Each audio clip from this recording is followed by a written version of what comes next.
All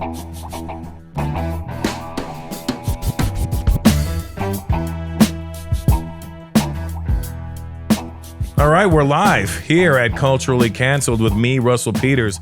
Today with me, it's another episode. We don't do these very often where it's just me and one person. Usually it's me and a couple of people, but this time I feel blessed to have this gentleman across from me because we met a few years ago, about almost 7-8 years ago, I guess now, and we always texted each other, which was always good. I didn't think when he first gave me his number and I texted him, I didn't think he was going to reply. I thought, or he'd be like, I don't remember who this is. Because that happens in this fucking business all the time. And but I've been a fan of this guy for a very, very long time. And then the more people I say his name to, the more people go, holy shit, I love that guy. He's fucking awesome. Anyway, Clifton Collins Jr. is sitting across from me right now.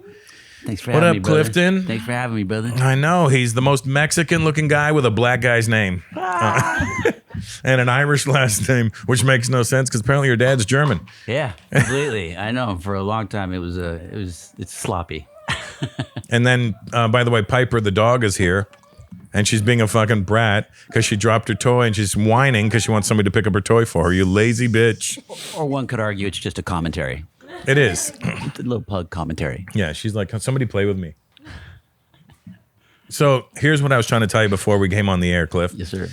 So when I first met you, and even before I met you, and I would see you in movies, obviously, I always thought that you were Little Puppet from American Me. Danny De La Paz? Yeah. And even when I look at you now, I still think it's Puppet, right? Or Little Puppet. Well, that's got to be one. He's one of them. You know him, though, right? I do. Do you guys look alike, or is it my imagination? That's your imagination. Wow. But you got a vivid imagination. That's good. Yeah, or was it Little Puppet then? It must have been Little Puppet.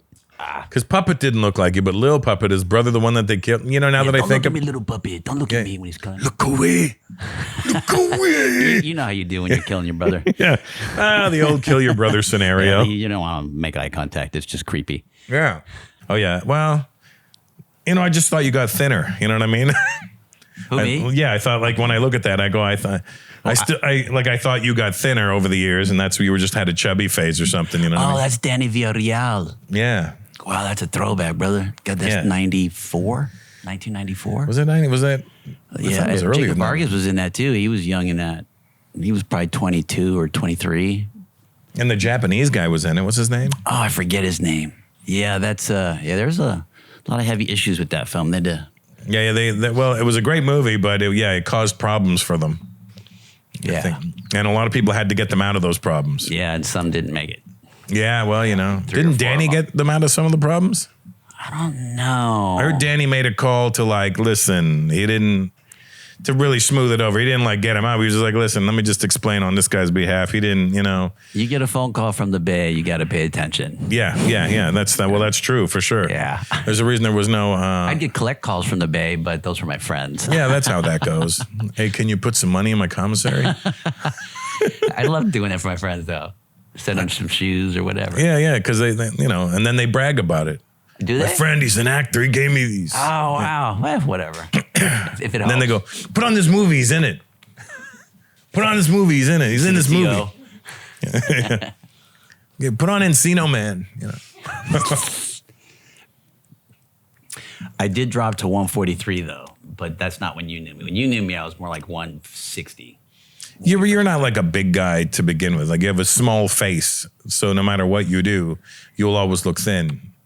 My face is the first thing to get fat on me. Is it? Yeah, and so I could drop weight on my body, my face will still be puffy, and I'm like, what? I'm not even drinking anymore. What are you doing? Why am I still puffy? Oh, wow. Yeah, it sucks. I get it on my belly.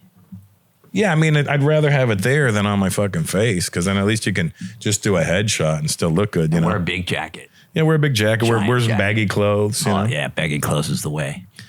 What are you working on right now? Right now, I'm writing my grandfather's life story. Pedro? Yes, sir. Tell us about him. It's an origin story starting at his birth, 1925, all the way until his discovery on the Groucho Marx show, the You Bet Your Life show. Oh, wow. My dad was born in 1925. Oh, yeah? Yeah. Oh, wow, brother. That's dope.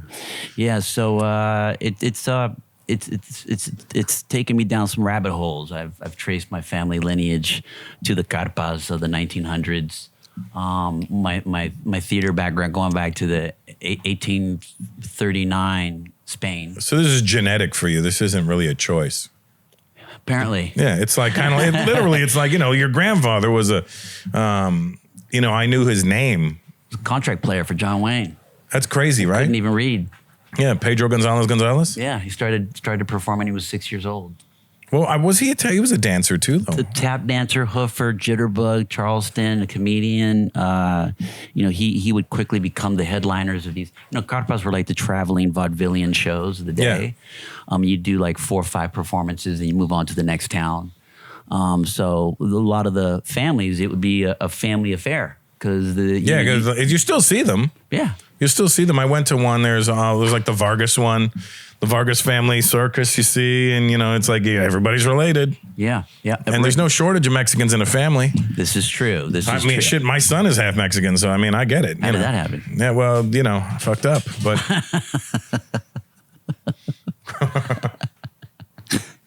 So that's him. Look at him. Yeah, there he is. Yeah. You don't look actually anything like him.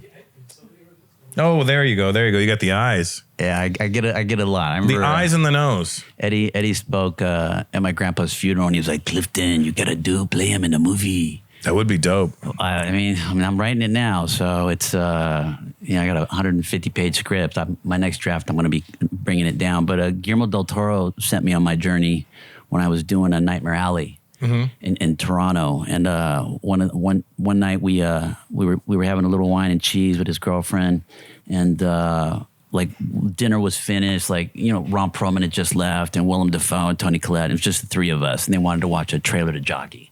So I showed them the trailer, and he's like, "It's Guillermo del Toro, man. It's like he's like our Hitchcock." So he's sitting there, and he's like, "Ah, cabrón," and he likes to call me Clifferton. He goes, "Clifferton, mira, cabrón." He goes, "I want to tell you something." I'm like what? He goes, "Look, you and your grandpa and your great-grandmother and all the history of the carpas and this and that." He goes, You're the Latino Barrymores, cabrón." You kind of are. And you are. No, Guillermo, come on, please. Does that make you Drew? What's that? That's what I was thinking. It would make me Drew because I'm not Lionel. I'm not, because your grandfather's back. John. Yeah, I don't know. Your grandmother's John Barrymore. There's even the mother, John's mom was in vaudeville. Yeah. So I was like, no. It's hard to accept those kind of praises from somebody you revere and look up to so much, like Guillermo. You know, it's really hard. So I was like, I don't feel. I said, "No, Guillermo, no." And then he looked at me real serious, and he leaned forward and he goes, "Yes, you are." I said, "Okay, I am." Guillermo del Toro was Mexican, or I thought was he Spanish? Mexican. I always thought he was from Spain for some reason. I don't know why. Is Benicio and him related? No. Really? Mm-hmm. But a lot of people, when I say Guillermo, they think I mean Benicio and vice versa. And they're not. Benicio's not Mexican, though. No. He's Spanish. Or is he? He's a Puerto Rican. Is he Puerto Rican? No, really? Mm-hmm. I didn't know. His fault. No, you can't have everything. No, I never knew Benicio del Toro was Puerto Rican. He doesn't look Puerto Rican. He's got to be a mix of stuff. I haven't spoken to him in a while. He's very brown. Really? Huh. It's good to have a fact checker. Yeah, though we got Eddie and Paulie over there. Eddie's not fact checking. Look at that. Oh, yeah. He's only fucking 3 years older than us. Is he really? I texted him when he turned 50. So 3 years ago. 5 years ago. Yeah. I don't think he was happy about it. No. I was like, "Happy birthday, you old fucker." 50. I just turned 51. Yeah, I'm turning 51 in a month. So wow. Yeah, I get it. We're the same age. Yeah. You were Michael J. White was the one that told me yesterday. He goes, that Clifton Collins is a really fucking talented tap dancer. I said, "What?"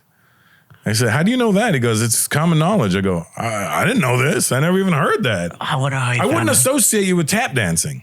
How does this even happen? My grandpa got us tapping when we were 7 years old. Mm-hmm. Like Arthur Duncan would come over, like from the Lawrence Welk show, and we'd sit there with me and my cousin and show us routines. My aunt was a dancer. Obviously, my grandfather was a hoover. My grandfather, I got footage of him doing like breakdance moves on the Jimmy Durante show. Well, yeah, there's a lot of old footage, because I was a b-boy back in the day. Okay, you were? Yeah, so there's a lot of footage from like the 30s and 40s of people doing these moves, and you're like, what the fuck was that? And they go, that's a breakdancing move now, but back then it was like part of, the jitterbug or whatever it was they were doing at the moment, and it was just a hard move to do. Well, when I actually got my hands on the Jimmy Durante show that he did with Robert Mitchum. Wow. Yeah. And see, these are all like fucking insanely legendary names. It's not like, my dad, my grandfather, when he met, there was a day player in a spaghetti Western, these are big, big names. And as a kid growing up, I you hear Robert Mitchum, but I was more impressed with the fact that he knew Daffy Duck and that he knew Speedy Gonzales and that because he did 3 cartoons. He knew Mel Blanc. Mel Blanc loved him. Here's the funny thing. The last podcast I did before this was with this guy named Eric Bauza, who's a Filipino kid from Toronto, who is now the voice of all the characters in Looney Tunes. Oh, wow. Okay. Yeah, because his son did them for a little while. Yeah, Mel Blanc, and then what's his son's name? Mel Jr.? No, I don't think it was. I can't remember. It's like Harvey Blank or Henry Blank or something. I've met him I'm drawing times. a blank right now. Same. I'm drawing a big blank. Noel? No, Noel is fucking Eric Bauza's son. I think. No. Oh, Noel? So Noel then. Yeah, So Noel. So Gramps used to tell me the story that Mitchum would be pretty wasted at rehearsals. So they'd be rehearsing and stuff, and he was supposed to learn this Spanish song to sing while he's on a hammock because it was very Mexican themed. Right. And my grandfather got to do a lot of his routine playing the frying pans and stuff. And Bobby was so messed up he didn't know the words or anything. So my grandpa told me this story when I was a kid that he goes, a big old flower pot. So I just went behind it and I hid right behind it and I'd sing the song to him, and then Bobby would just repeat the lyrics and he'd sing sing it the way he'd sing it. And I was like, so I heard this story forever. And then when my grandpa got sick with cancer, I think the performance, I believe, was February 11th, 1956. So I went to the Beverly Hills Museum of Radio and Science Television, and they knew my grandfather was sick. So they said, we would really love it if your grandpa was able to see this. Could he come in? I said, I would love it if he saw it too. He's got his chemo pack and all this. I don't think I could get him here. So, well, we're going to do a special thing. And they went out of their way, got in touch with the people in New York, sent me a copy within 4 days, and I got to watch it with them for the very first time. And he'd never seen it? He'd never actually seen the footage. Wow. He's like, Mijo, you showing this to me was like you never having seen Capote and then seeing it 50 years later. Because almost 50 years later to the day, because he died shortly thereafter. Yeah. How old was he when he passed? God, I couldn't even tell you. How long ago was it? 06. Oh, okay, so he was 81. He was 80.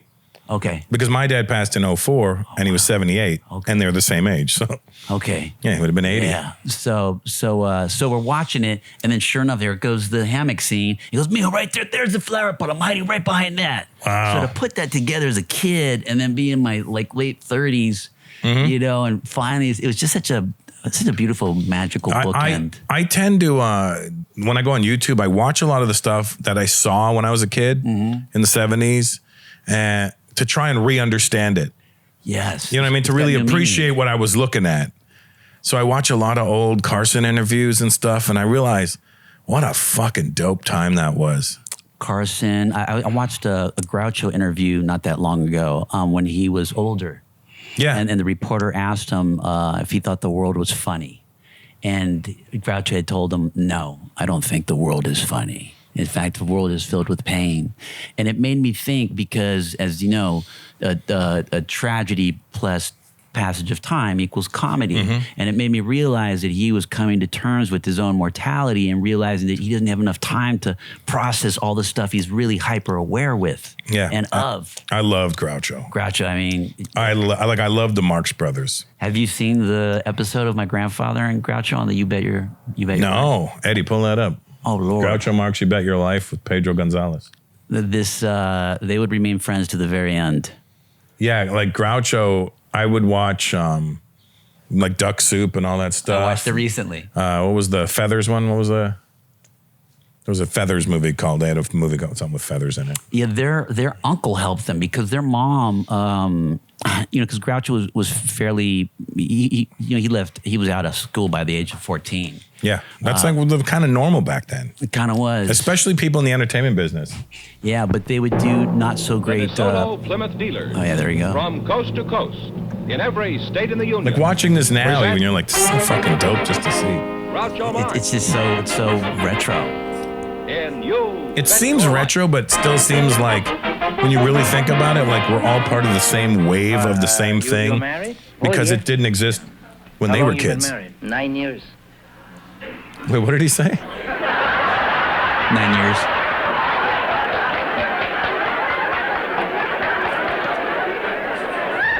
Horse fingers. I'm afraid to ask his next question. You gotta see the dance he does. He just does a quick little dance for him.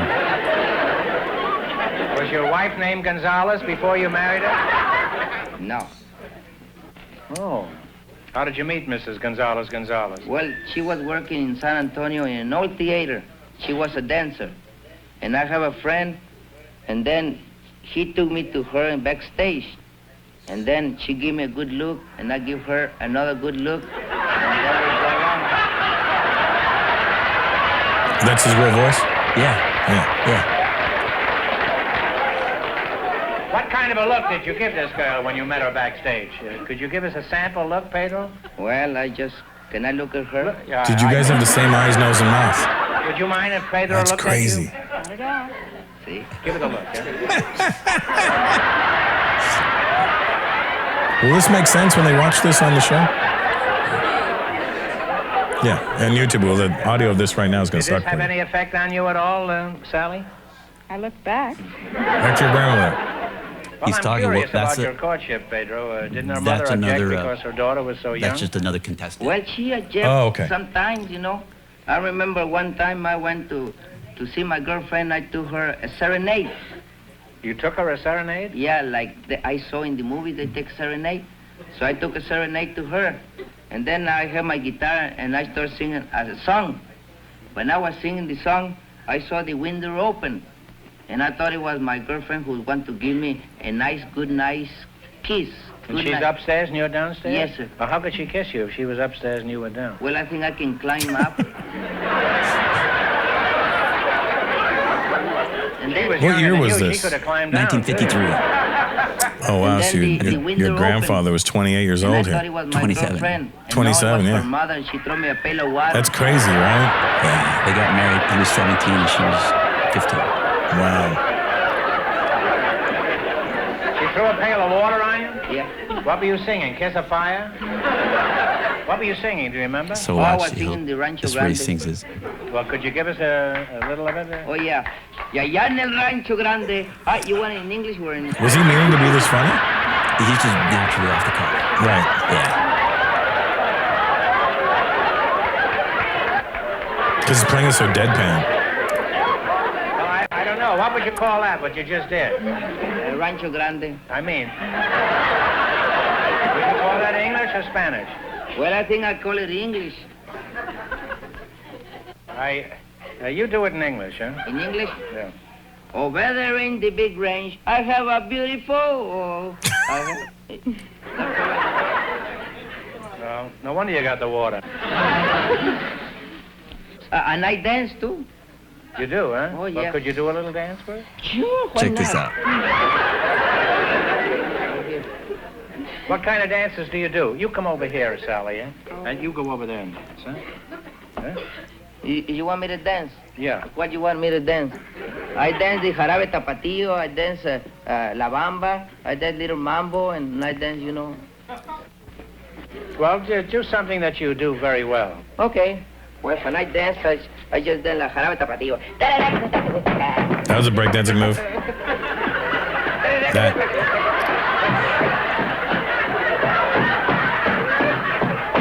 That became a breakdancing move. Yeah. They added that into top rock, and when you would top rock, you would add that little stomp with the leg pull. Okay. So radio between 1935 and 1945 was your predominant form of entertainment at home. Right, You could buy exactly. it for $7 all the way up to like 5,000 radios back then. So they had a radio version of this, which I also have. Mm-hmm. And he actually sings a longer version of the song. And he really gets into the Spanish version of it. Right. And then he's like, and he knows he's totally playing it like he's playing a deadpan. He's like, Yeah. what's the matter? Don't we have a band here? And then Groucho laughs like, ha ha. He goes, hit it, boys. And then the band just like, dump, dump, dump. And then he goes, he just starts wailing. And that was the radio version. But they cut it for television. Groucho went over on this show. Like there was a time limit where they're supposed to stop, and he just let it go because he was laughing so hard. And he didn't care. He told NBC, just let him go. And it was live then, right? Yeah. Yeah, that's the crazy part. Yeah. That, like they weren't, nobody was a slave to anything back then. Yet they were all still slaves to it. Yes. Like nobody, like they all had the ability to do, like they were kind of more in control than the studios were back then. But then the studios would lock you into these crazy fucking deals and stuff, you know? For sure, which would happen later. But for this particularly, he almost didn't go to this because when Walter O'Keefe called Groucho to let him know that he found this guy that could help him with his ratings, he was like, okay, cool. Well, can I bring my act? You want me to do my frying pans, my dancing, my routines? What do you want to do? He goes, no, you're just going to answer some questions. He goes, answer questions? I barely speak English. You just heard all the words I know. Yeah. And he's like, no, it'll be easy. You can answer questions. So he tells my grandma, he's like, I don't think I'm going to go. I just, this is embarrassing. Like, I can't bring my act. I'm handcuffed. Yeah. I can't be funny. I'm going to look like an ass. And everybody knows how good of a performer I am. I can't read, I can't do these things. So he's like, well, we need money, we need this, we need that. Why don't you just go? He's like, so he takes his plane ticket. He's never flown before. Where was he? San Antonio. Oh, okay. And then he came to LA. Cashes it in for a bus ticket. Wow. He leaves early, takes the RTD. He lands at the RTD in Hollywood, right, which is in the original A Star Is Born. When that actress comes off, it's the same bus station. And then he walks to NBC, which used to be on the corner there where that bank is on Sunset and Cahuenga. Oh, yeah. Which is where actually he would have had to have walked past where his star is now. Wow. That me and Sam Jackson got. That's wild, right? It's really surreal. I told Sam when we got his star, I was like, Sam, my grandpa landed at that bus station. He had to walk past us to get to, that's where NBC used to be. And it was just a trippy moment. Yeah. So when he gets to NBC, the guy at the gate's like, oh, you're here for the janitorial position. Oh, and wow. Grandpa's like, oh, no, but I can help you. I'm here to see Mr. White. Here's the letter. And then he shows him the letter. He goes, oh, my God. And he realized he's meeting Mr. White, like the big producer. Like, well, yes, Mr. Gonzalez. Like, oh, no big deal. So he goes, just go in there and go to the left and da-da-da-da. And he's like, so he goes in. He's completely blown away. He's really scared of being unfunny, untalented. He's going down these hallways, and there's people rehearsing in different studios. And this one studio's open, these two doors are open, and there's these whole people dancing. It stops, and my grandpa walks in. He's, oh, excuse me, could I get a little help? And this sweaty woman turns around, is like, oh, wow, look at this guy. He must be a big shot coming in here. Oh yeah, what's so big? What do you need? What's the big story here? He goes, I want to try to get to Studio 3 or here. Because he couldn't read. Right. So he shows it to her. He goes, what? He goes, it says da-da-da-da, da-da-da. And he grabs her, and she grabs him. And he wore, he's like a $140 wet, and throws him. And that was Judy Garland. Wow. And this then, bitch. And then and then a year later, and I've got the Western Union letter from Jack Warner. I've got about like 8 Western Union letters from Jack Warner. And it's inviting him to the Star Is Born for Judy Garland. And my grandfather and Natalie Wood introduced the film at the Pantages Theater. Wow. So did your grandfather smash Natalie Wood too? I would have loved. He would have never told me. What was that actor? She was hot, though. Yeah, I was friends with. What was his name? When I moved to Malibu, I became friends with the old guy. He passed away last year. No. Oh, I loved Forrester. Not Robert Forster, the knock the battery off my shoulder guy. Oh, Conrad. Yeah, Conrad. Robert Conrad, yeah. I love Conrad. I would have lunch with Bobby Conrad at this restaurant out there when I lived in Malibu. And he was like, yeah, fuck Natalie Wood. I'm like, what? Whoa. He would tell me about it. I was like, yeah, I got some good pussy back in the day. I was like, all right, well, you already won up my entire life with Natalie Wood. I mean, Man. And then he was like, everybody fucked Natalie Wood. I was like, holy shit. My grandpa shared some stories. Yeah. Well, because he was a contract player with Dennis Hopper, James Dean, Nick Adams. These are not minor names. Yeah. Alfalfa. And that was a nickname that he carried, even though he was from the Little Rascals. Yeah. Yeah. But that was the Little Rascals Alfalfa. Yeah. Didn't he kill himself? No, he got killed over a gambling debt. He like it was like he went to the guy's house to either collect or pay or something, and the guy shot him. Yes, I did hear this story. Yeah, but they were all friends. So I heard a lot of stories. I was friends with Dennis Hopper since '91. That's crazy, right? I got pictures of Grandpa and him, and he was friends. He was with Dean when Dean was at the Pierre D'Angie wedding, crying. And he got on his motorcycle and took off, and my grandpa was trying to console him. I had all kinds of these stories I grew up with. These are like, you know, I have a friend. He would have been great on this with us. My buddy Clay Roberts. His dad was Ben Roberts. Ben Roberts wrote all the Jimmy Cagney movies. Oh wow! And then he created Charlie's Angels, Ironside, Mannix, Mission Impossible. Wow! So my buddy Clay, he's only a couple of years old. He's the same age as us, basically. Okay. And so he always tells me these wild stories, and I'm like to hear because they're real. Yeah. And nobody's just doing it to drop names. These just happen to be the fucking names. Later, I'll show you a photo. I got a photo of Dennis Hopper, my grandpa, and Pat Wayne in a bar in Tijuana when they were filming. Pat Wayne, John Wayne's brother? Son. Son, right. Yeah. Mike Wayne was the eldest, and then Pat Wayne, who at the time was at Loyola Marymount studying to become a priest. But he didn't. Yeah, no, that never works out. Yeah. So, but Bob Conrad, though, I did a picture with him back in, I did a talkie with him, back in 96. No, those were the 92. movies that my buddy Clay's dad wrote. Oh, I love those films. And he was like, he would write those and he would be like, what's a good line here? You'll never get away with it, coppa, like that kind of stuff. Yeah, see? Yeah. See? Yeah. The cadence of the era is pretty awesome. I love that whole lingo. But I did I right before I wrapped this thing that I was doing with Conrad, I got one of the prop masters to give me a D-sized Duracell battery. So I took a picture. I said, Bob, come on, let's take a pic. He's like, all right. And he was a petite guy. Yeah, he was so frail. I put it on his shoulder like that, and he never knew about it. So I got the pic at home. Oh, that's awesome. I might have it on my phone, actually. I'll pull it up later. See, these are the great moments that you get in your life. And when I did the research, when I went back to look at the commercial, it wasn't a Duracell battery. It was a different battery. But who cares? What was it? What was the battery, Paulie?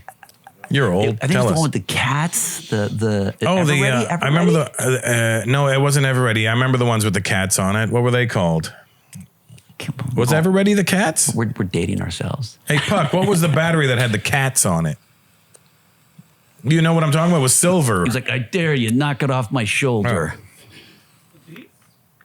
Ever Ready. It was Ever Ready, yeah. Remember those? Yeah. They'd always fuck up their toys. Find Robert Conrad battery commercial pick or commercial. Yeah. Did you ever see that blooper? Because I know he was kind of difficult with Cruz when he was younger, but they threw a pie in his face on one of those commercials. Yeah. I don't know if you ever saw that. No, he was still that guy, even when in his twilight. He would still tell me, "I'll fucking fight you, boy." There he is. Look at Bob. Wow, alkaline.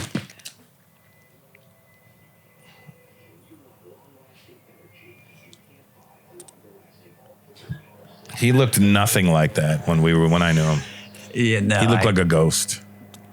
Eyes were sunken in. It was after he had that car accident too, so he wasn't walking properly. And he came to my house one time, and I don't know if we got him drunk or not.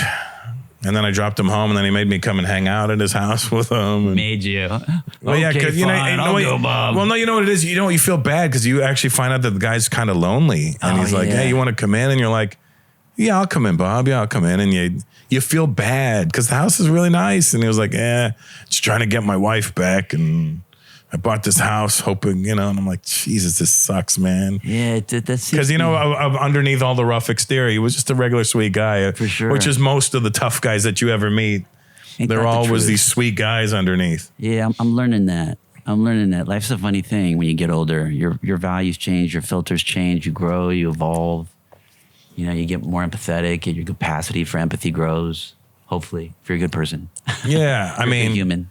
I mean, when I see guys like you in movies, because you're so fucking good at it. I always will sit there and I go, could I have ever done that role? No, I don't have the fucking.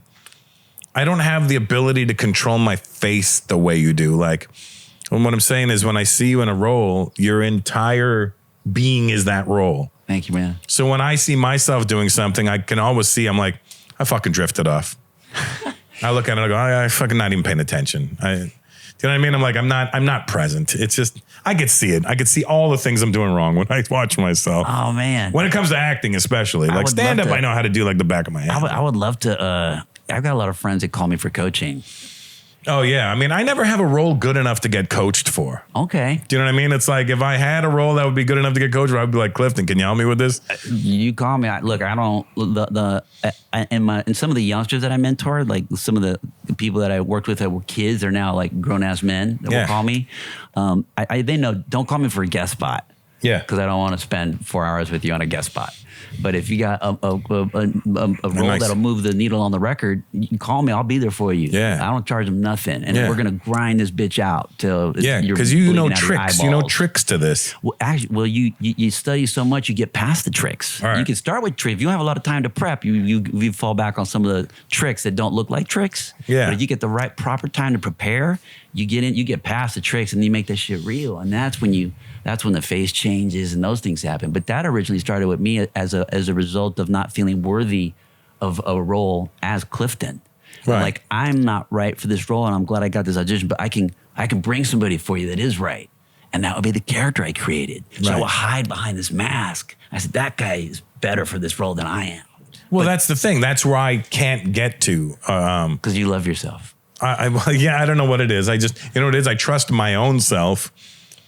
And I don't know if I trust the commitment I can get to be that. Interesting. And that comes with prep. Yeah, and I also don't prepare well. I would love to help you prep. Yeah, I don't prepare well. That's my manager talking. That was a voice from the clouds. That was God speaking. He's not lying. I mean, I would dispute it if I thought he was wrong, but he's definitely not wrong. I would love to help you on that because I will give you a filter that you will carry with you for the rest of your life. You might not even have to call me unless it's just a hang. Thank you, brother. Flip the top. Whoa. That's a blowtorch. That's a friggin' damn cigar lightsaber. Yeah. You're not married, are you? Thankfully, no. Yeah. No kids? No. Yeah. Not yet. I'm sure they'll come knocking It's soon. not worth it. Get that Academy Award. You'll find how many kids you got. A line of people. Like, you kind of look like me. You kind of look. Yeah. Yeah, they're all going to be mixed races. Yeah. Well, you got to spread it around. Black part, Mexican part, Puerto Rican. Yeah. Yeah, I got those. I'm equal opportunity. Yeah. My son's Mexican and Honduran, and my daughter's Ecuadorian and Honduran. Oh, wow. And then my lady, she's Filipina. Okay. And her daughters are black and Filipino. Okay. So I'm kind of covering my bases here. Next on the list, you'll have a part Filipino child. No, we're both too old for that now. That's the good news. And that could go sour. That could go south bad. I mean, you're gambling with those two looks. I mean, what if they look kind of Filipino, but they get my nose? You know what I mean? That's awful. That's an awful deal for any human being. It worked for Durante. Yeah, in the 30s and 40s. And he had a fat nose. Duly noted. Duly nosed it. Duly nosed it. Yeah, Grandpa was fond of, as you know, there could be a lot of professional jealousy with these comedians, and that was one of the warnings that Grandpa always would tell me, because he had, Groucho was one of the few that really pushed him to be great, as did Durante. Groucho, let me tell you, I fucking love Groucho. Yeah. Like, I watched those movies just for Groucho scenes.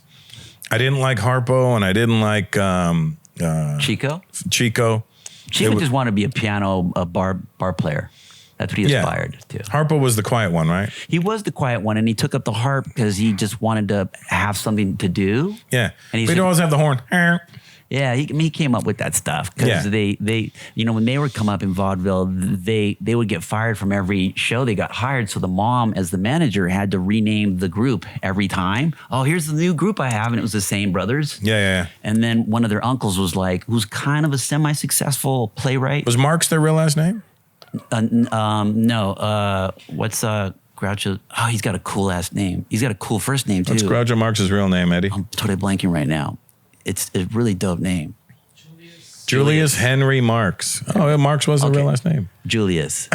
And his parents were immigrants, and his parents married when they were young. Really? Where was him? Where was his parents French. from? I think his mom came when she was 14. She came over to. Was he Jewish? I can't remember. Because Julius Henry's. Jewish. They came from northern Germany, but his mother did when she was 16. 16 and pops. Let's see. Wow. Yeah. See, that Dick Cavett interview I just happened to watch recently Oh wow! on YouTube. Wait, is that the one when is that the one where he says it's not funny? The world's not funny. Yeah, I think that is the one because Dick Cavett's got some good ones. I watched Carson and I watched Dick Cavett interviews. Wow. And those are my favorites. Jimi Hendrix, Janis Joplin. Oh yeah, because Cavett was. I didn't even know how Cavett just got in with everybody like that. Because he was kind of annoying. He was, wasn't he? Yeah. He was no Letterman. No, but he would try to be funnier than the guest. You're like, don't. Just let them do their thing. And shit would always fall flat on its face. Yeah. The black. Well, And it's sometimes slightly condescending. Just slightly. Yeah, he had that tone. That's why. A little condescending. I heard him and Eddie Murphy became really good friends. Really? Yeah. Still alive. Eddie Murphy, yeah. Dick Cavett still alive? How old is he now? 105. 84. That's not too bad. He's not that bad. Yeah. He looked young for his age even back then. How old was he back then? I mean, he was around in the 80s too. I mean, so he must have been he couldn't have been that old. You're right. He was young then. Yeah, I love watching them old shows, though, and lately I've been doing that. I mean, starting with Guillermo's Nightmare Alley, to do the research, I got into the noir films. Right. So that was fun. And then getting into writing Grandpa's story, it just helped to round the world. But, as you noticed in the Groucho show, when he says, what kind of look did you give her? He asks permission. Can I look at her? Yeah. Oh, Because yeah. Jim Crow. The Jim Crow Oh, era. yeah. Grandpa and Grandma went through the stuff that I've learned, the dark stuff, from lynchings to my grandpa almost got lynched. Yeah, no, I mean, it's very similar to what happened to Indian people. My parents are from India, but when I was in South Africa doing shows, and I was spending a lot of time there, at one point I wait for that helicopter to go by, or that plane, whatever it was. Harrison Ford taking his shit out again. It was an older Indian man, because there's a lot of Indians in South Africa. They were brought there as indentured labor. And he was telling me that during apartheid, he got the shit beat out of him by the police because he used to sell ice cream on the beach. And they would call him Coolie. They'd be like, Coolie man, come here, bring the ice cream. The white people would call him. And Coolie is just like saying, if you saw a Mexican, hey, Beaner, come here, I want to talk to you. And so it's basically they're being very derogatory to you. So he's like, you weren't allowed to look at white women. So he would keep his sunglasses on so that they couldn't see his eyes. And they'd be like, yes, ma'am. And she would like, give me blah, blah, blah. And he would reach in and hand it down to them. Mm. And said this one lady handed him the money and he dropped it. And so he looked down to see where it fell.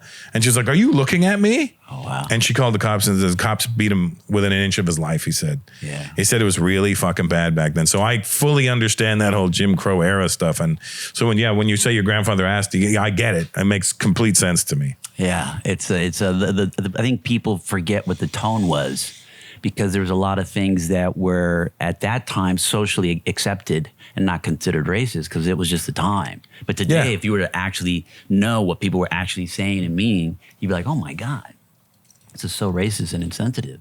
Oh yeah. I mean, we've gone too far the other way now. We've gone too far the other way where now everything is racist. And I'm talking about it in my act because I'm like, you can't negate color and size and gender when you're describing something. Otherwise, you're not going to get the colors to the picture I'm painting right now. I'm going to be like I'm like, if I tell you here's my impression of a really woke person telling a story. So I saw a human today and they did this thing. Isn't that funny? You're like, no, because I don't know what the fuck you're talking about. I think if there wasn't that's Kangol Kid, by the way. Remember UTFO? Roxanne. Oh yeah, that's him. Hell yeah, that's dope. That's his little baby girl. Oh man, that's I mean that's our generation. That's our soundtrack. Hi baby, how are you? Can I hug you? Happy birthday! Happy birthday, Grandma! Happy birthday! She had her birthday. What? You're not? You're not. You're turning into an auntie because your sister Daisy's pregnant. Turning into And Kangol, that's Clifton. I don't. You know, Good to meet you, brother. you know who that is, Fan, right? brother. I'm a big fan. Yeah, well, have you never watched a movie in your life? I've never watched the movie. You know exactly when you see him and you go, oh my God, yes. He's know what's gonna happen. every movie. You're gonna be like, oh my God, I can't believe I was sitting with that guy. Wow. Yeah, I mean, if you can remember the titles to the gay porn, I mean, yeah, the hustling days. yeah. When you make money, we got to make money. We did it for Do the they make paycheck. money? You got to, you want to act, so you got to take whatever work. You I mean, want- Stallone fell into that trap, didn't he? Yes, he did. He did. I think that's why I do so many indies. But at least with the indies, you get that creative fulfillment. Hey, you got to do both Boondocks. Both. Part 2, I did. You weren't in part 1? I was not. I was. You know, I was around for part 1. I was friends with Troy from the beginning. Because you're listed on IMDb as Boondock Saints 1. Really? Yeah. That's really interesting. Yeah, no, I wasn't at all. I was home when they took off. I remember doing a send-off. We had a big party at my house. They got shit plowed. That was, when you're younger, you can drink. Oh, yeah. It's Those funny guys- because I'm literally, I try to have a drink now and I'm like, I don't like it anymore. Same. I'm like, I want to have a drink. I'm like, tonight seems like the right night to have a drink. And I'm like, have it. And I go, nah. My bar stays full. It's just full. Yeah, mine's right there. Somebody wants to go ahead, drink whatever you want. I don't even care. Yeah. It's some special bottles, some old bottles. I'm like, I'm not going to taste it.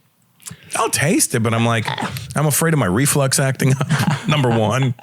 Then number two, I'm afraid I'm going to need a lot of it to get me buzzed. I don't think you would. No, I would. I would need a lot to get me buzzed, and then I'm not sure if I'm buzzed or if I'm just feeling sick from it or dizzy. You know what I mean? Wow, I got smart early. I would do one drink and then one water. I started that when I was young. My dad was an alcoholic, so I've had less than 10 hangovers in my entire life. I've had a few. Less than 10. I didn't start drinking until I was 31. Yeah, I was never really a big drinker. Yeah. Yeah. Mostly For just a smoker. half Mexican guy, it's quite a feat. Well, actually, you know what? My entertainment side of my family, the Mexican side, doesn't drink. My grandfather never drank. Really? Well, he rarely drank. Actually, my uncle told me not that long ago, the only time he saw my grandfather drunk was when he had to pick him up from the airport, and he was flying back from doing a charity event for cerebral palsy, and he found out that Groucho had passed. Oh, wow. And that was like his mentor. So Yeah. that was the only time he saw him drunk. That's actually the only time I won't drink is when I'm upset. I will only drink when I'm in a good mood, just because it amplifies whatever mood you're in. I did drink once when I was depressed because I was like, "This is what I see in the movies." And let me just try it one time. Always the wrong move. It was good to do it once. Literally, Get that out of the way, you know. And I did. Never did it again because it just, like you said, it just didn't really work. So the indies, I got Jockey now. What is Jockey? Jockey is it's like the wrestler meets Seabiscuit. And I'm saying that mostly for the director and producer because anytime some corny stuff would come up, I'd be like, "Are we making Seabiscuit or are we making something better?" I hope it's Nacho. I hope it's not Nacho Libre meets Gus. Meets Gus. Yeah. So it's I won Best Actor at Sundance for Jockey. Oh, wow. And then I'm getting ready to start my my film festival tour for Jockey. So I was supposed to be in Toronto for TIFF. I'm going. Is it happening? Yeah. Oh, you know what? Okay, so it's happening, but the movie I was doing, they pulled because they were like, Paramount was like, no, we want it because of COVID, blah, blah, blah. We're going to release it next year. And I'm like, damn it. Oh, wow. That would have been fun to hang out. Yeah, I was excited because I was like, I'm finally. sure it'll be toned down quite a bit. Yeah, there we go. Is that you? Yeah. Really? Yeah. That looks, wow. See, that's what I mean. You can literally transform into somebody who looks nothing like you. This one's gonna trip you out. This one, I spent all my days with the jockeys. Like I literally. Are you too tall to be a jockey too? You wait till you see the movie. Yeah. But when you force perspective, those kind of things, and it was cool. So we shot on a live track, and I was always in my jockey uniform. So I wanted the jockeys to kind of forget that I was an actor. Right. So after 3-4 days, because there was a couple that slowly started to realize because we had a crew of 10. We didn't have a first AD. We had no trailers. We didn't have a scripty. We didn't have. We had a crew of 10. So it was easy for me to maneuver I told the jockeys, whatever you need, I pick up horse shit, I help with the horses, hold your reins, do all this stuff. I just wanted to be in the world and get soaked up into it so I could become that character. I have a friend who is not a jockey. He's the guy that gets the horses to the gate and gets them ready for the jockeys to mount. Ayo. And he was telling me about this one guy who was first day on the job and he just got pulled by the horse because he didn't open the gate right and this horse just plowed him. That's the most dangerous spot. Yeah.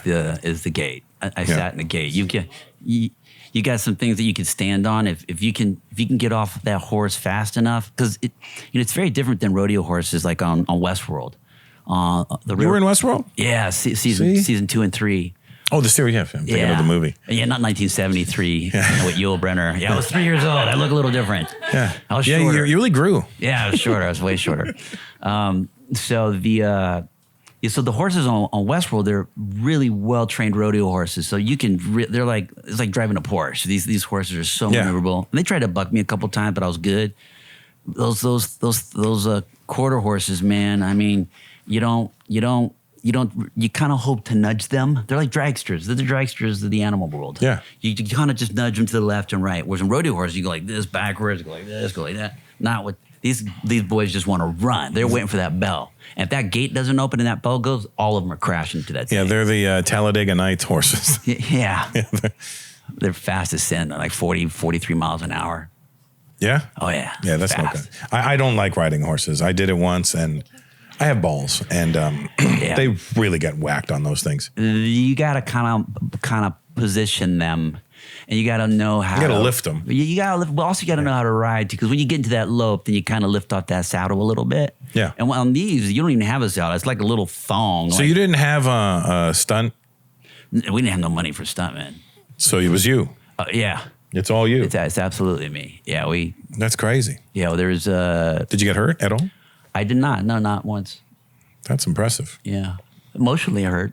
Yeah, no, that's fine. But it's a painful movie, so I had to go through those things. Yeah, your bank account got hurt a little. They were good to you. They were good to you. Well, we shot the movie for like $300,000. No. Yes. Really? Yeah.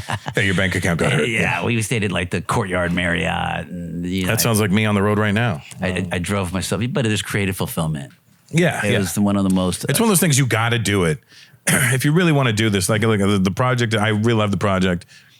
Okay, I'm willing to do whatever it takes to make this project happen. I had an agent call me. He's like, Cliffy, I got a great script for you. You got to read it. I'm like, I'm working on an indie where we got no money. All we got is what we put into it, our hearts and soul, and the time that I commit and dedicate. Like, I can't read a script right now. I told you that when I started this. Yeah. But just please, this is a great director. I'm like, I love this person. I know her well. I was like, this isn't the time. Like, you're literally stealing from our budget when we do this. I said, look, do you call me one more time, I'm going to call block you. Yeah. Sure enough, he called me again. Like, Cliffy, I'm like, okay, go ahead, talk. Okay, I just want to see, maybe it's something important. Maybe it's somebody huge. I don't know. Yeah. And he said, okay, cool, you're blocked. Click, hung up on him, blocked his ass, blocked the agency. I called my producer. I said, hey, you're going to have a crazy agent calling you. Don't relay nothing to me. I don't care what message it is. And I don't care if my house burnt down. If it did, tell me when we wrap, because I need the time to stay focused. And Are you one of those guys who stays right in character the entire time? I was living and hanging with the jockeys a bunch, so it was easier, and I only spoke to 3 people while I was there, and all my homies know when I'm going deep, they know. It's like being an undercover cop almost. Yeah, in a lot of ways. I spoke to my grandmother, Sam Jackson, and Slash. Those are the 3 people, and that was it. Those are pretty good names to have as the people you're talking to. Yeah. It was, Samuel's very much a mentor, and I've got a mentor relationship. I've never met Samuel Jackson. Obviously, I love Samuel Jackson. I never met Abuelita, but she's, I would love to meet Abuelita. Oh, a lot of people knew Abuelita. A lot of people, yeah. And Slash I met once, and it was really cool. Yeah. Because, it's fucking Slash. And we were doing George Lopez show together. And I think I was promoting my new special at the time. He was promoting his solo album. This was like 10 years ago, 10 or 11 years ago. Yeah, he was probably promoting his solo album with Miles Kennedy. Yeah, so I was in the green room, and he was in the green room. I go, oh, hey, Slash, my name's Russell Peters. I'm a comedian. I'm on the show with you tonight. He goes like this, yeah, man, I know who you are. And I go, you do? He goes, yeah, we were just watching you on the tour bus, and Europe. They're really funny. Because, he's just really, like, matter of fact about it. And I'm like, you were? You do? I got my new DVD. Do you want it? Yeah, man, sure. I gave him a DVD. He goes, thanks, man. I'm like, Slash knows who the fuck I am. Wait, wasn't that when also when Justin Bieber was on? No. Okay. No, it was me. It was me / Sheila E. Oh, wow. And I was DJing with the band that night. Oh, wow. Was Paul Stanley? No, Paul Stanley wasn't on that one. Paul Stanley was a different one. Yeah, but this was the night. This day was me / Sheila E. And we were playing with the band. So Sheila was playing percussion and Slash playing guitar, and I was cutting and scratching because I've been DJing since 1985. Oh, yeah. Real Records. Yeah. Oh, 1985, I started DJing. That's why I'm friends with all these rappity dap tappity rap rapper snappers. Oh man, I miss those days. Oh, Real Records. Shit. Yeah. I still go digital now. It's because it's easier, but you're still doing the exact same work. You're not.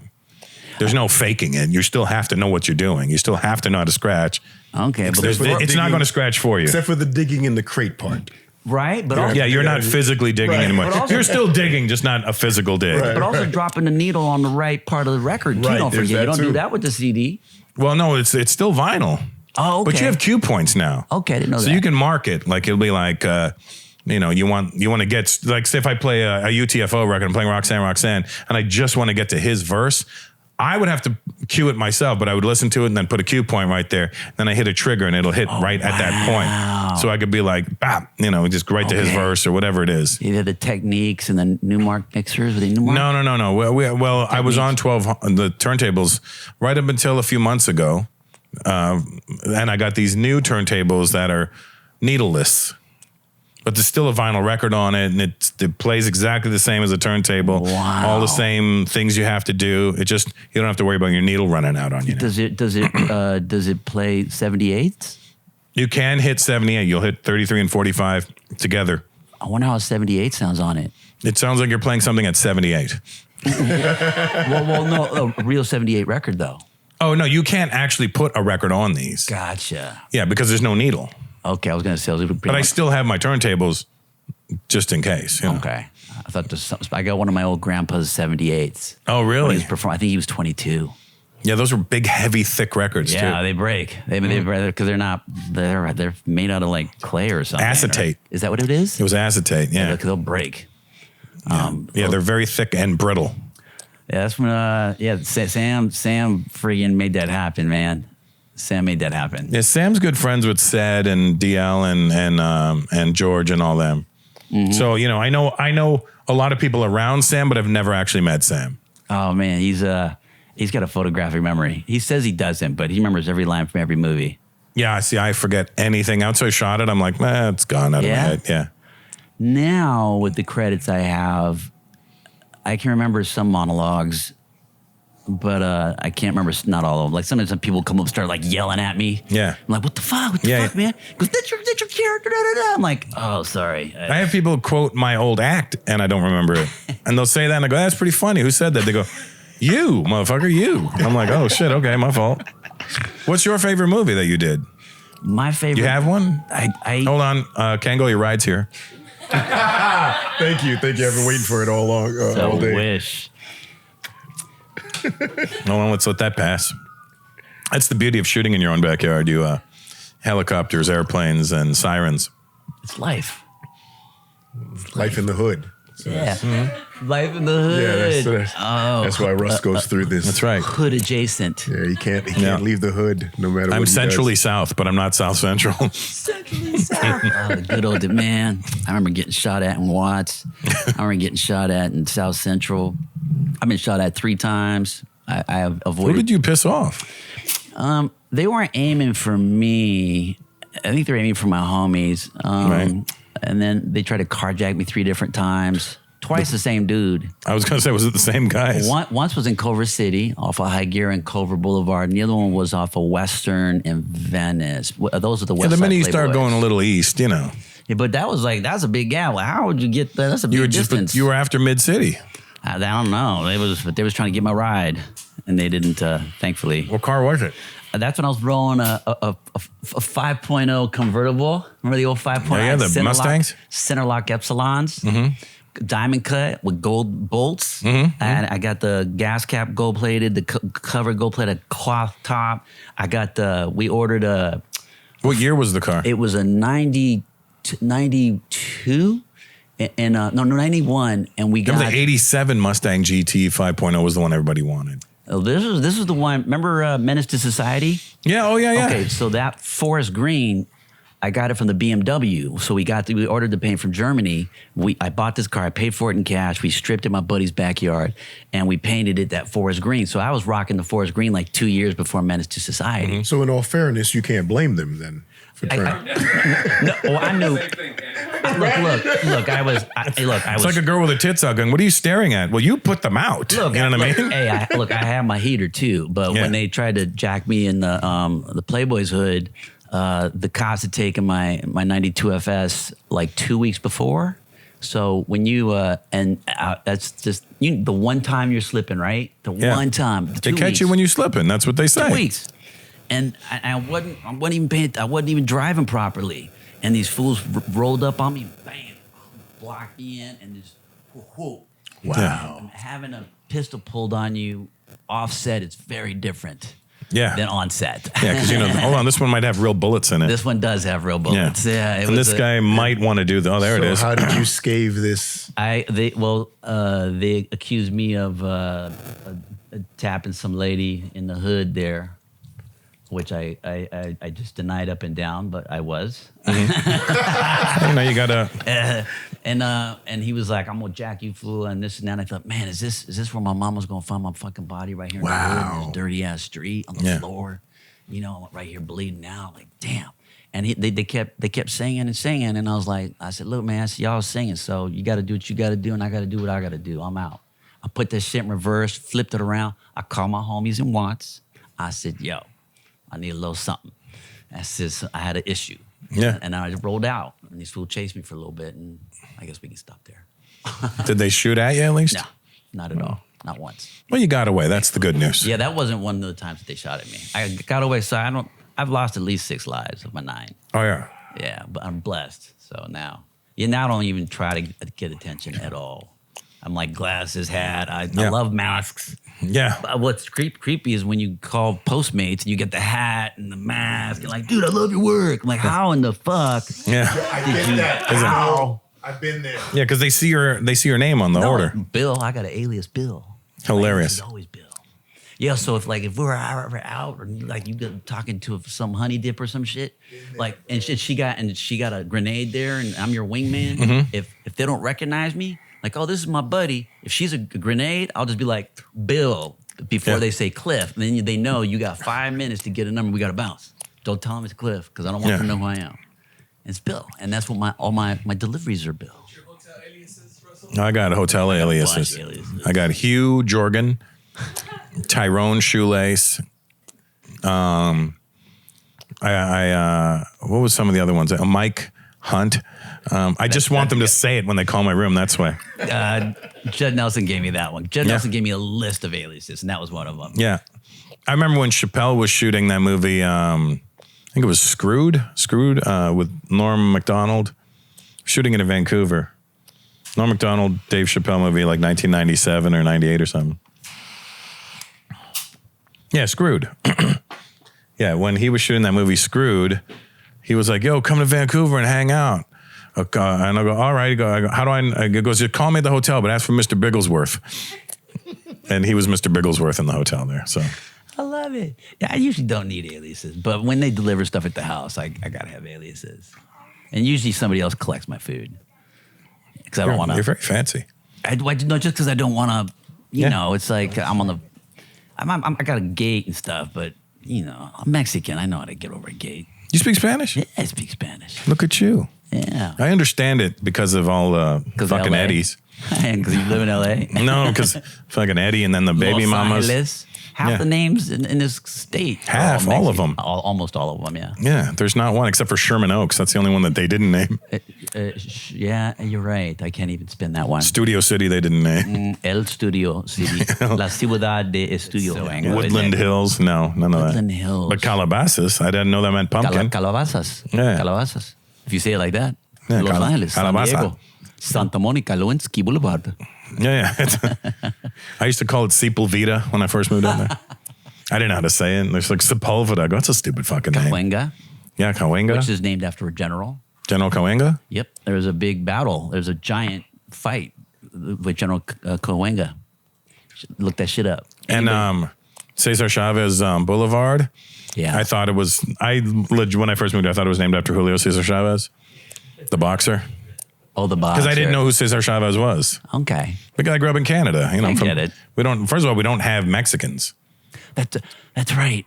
There's some Mexicans there. There's a lot of Asians. Yeah, a lot of Indians, Asians, black people, but there's no Mexicans. Oh, what the fuck is the dog doing right now? She is out of control. So we got to check the volume on this. I'm getting some. This bitch, she knocked over your Coke. Yeah, watch the kilos. Yeah.